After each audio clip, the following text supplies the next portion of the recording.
Elle a osé. Bonsoir Camille Junot. Bonsoir. Vous êtes la fondatrice de la Minute Culture sur Instagram. La Minute Culture sur Instagram, vous connaissez autour de la table ?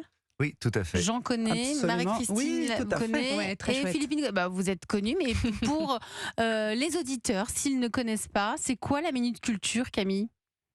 La Minute Culture, c'est un compte Instagram que j'ai créé en février 2019 avec pour envie de partager ma passion pour la culture et de la rendre plus accessible, moins complexante peut-être, au travers de contenus divertissants mais documentés pour donner envie d'aller au musée et pour que ça fasse moins peur. Et surtout, vous, ce qui est important, vous avez 37 ans, Camille, vous êtes totalement autodidacte, c'est-à-dire qu'à l'origine, vous venez du milieu de la communication.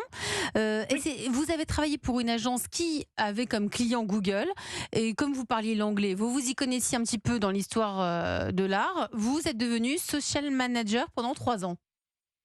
C'est ça, en fait, à la base, j'ai effectivement un master en communication et tout ce qui est histoire de l'art, ça a vraiment été un loisir, une passion avant d'être mon travail. Et c'est vrai que cette passion-là, ça m'a ouvert des portes professionnelles. Donc effectivement, j'étais social media manager de Google Arts and Culture pendant 3 ans, ce qui a été une expérience au cours de laquelle j'ai beaucoup appris, où j'ai pu me confronter à de nombreuses institutions en France, mais aussi dans le monde. Et c'est vrai que à partir de ça, j'ai pu me constituer une expérience qui m'a permis ensuite de devenir freelance, de faire de la création de contenu et de créer la Minute Culture en sachant où mettre le curseur entre avoir des contenus qui soient exigeants sur le fond et engageants sur la Et forme. de la bonne humeur aussi. Allez, on va écouter un petit Absolument. extrait, justement.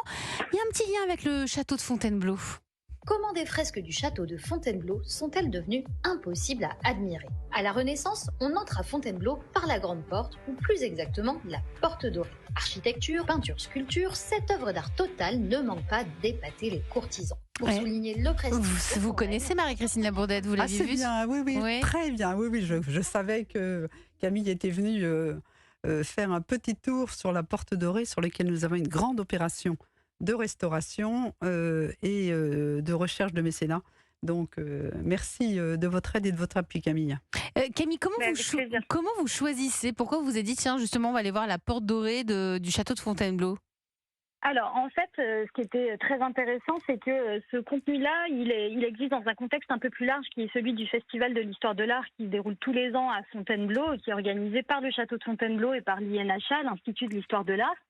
L'Institut national de l'histoire de l'art, pardon. Et en fait, l'idée, c'est que ce festival, aujourd'hui, il est très fréquenté par les initiés, par le public professionnel, mais qu'il y a quand même un travail de notoriété à faire auprès du grand public, parce que ça veut dire que le château est ouvert à tout le monde, ça veut dire qu'on peut le visiter et qu'on peut le découvrir ses collections. Donc l'idée de ces capsules qu'on a créées en collaboration avec le château de Fontainebleau et avec l'INHA, justement, c'était d'ouvrir un petit peu les portes de ce festival et de s'intéresser au patrimoine qui est présenté. Donc notamment à cette porte dorée, il y a un enjeu de restauration qui est fascinant, parce que des fresques comme celle-ci, on en a peu finalement en France. Et j'aimais bien aussi aborder l'angle technique de ces restaurations et de faire découvrir ces coulisses-là aussi. Mais c'est ça qui nous intéresse aussi, c'est d'aller dans les coulisses des châteaux, des musées.